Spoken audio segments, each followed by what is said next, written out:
What's your view on this? What's the role of vulnerability and authenticity in communication in general, not necessarily on LinkedIn? What do you think, Alex? For me, it's really an opportunity to connect with your audience. It was really interesting because I take my clients through a process where I teach them about content creation, etc.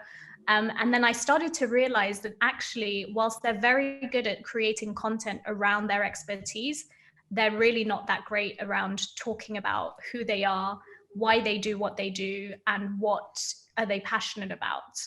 And so I designed this story marketing course just to get people to start to create content from a place of purpose and almost like more heart-centered content that is more about how to tell their story than it is about how can I share my expertise, because I think we're all naturally good at that.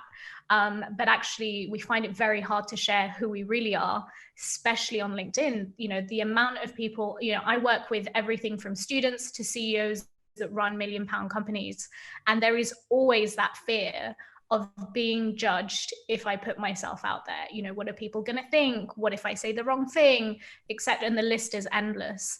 And so what was interesting is that one of my clients that was, she had good engagement already, but she did this course with me, and then she wrote a piece of content and it was around her daughter and leadership, and she tied it back into work. So it's not that I'm saying just put personal stuff out there. I always say do it, but with a message or with intent.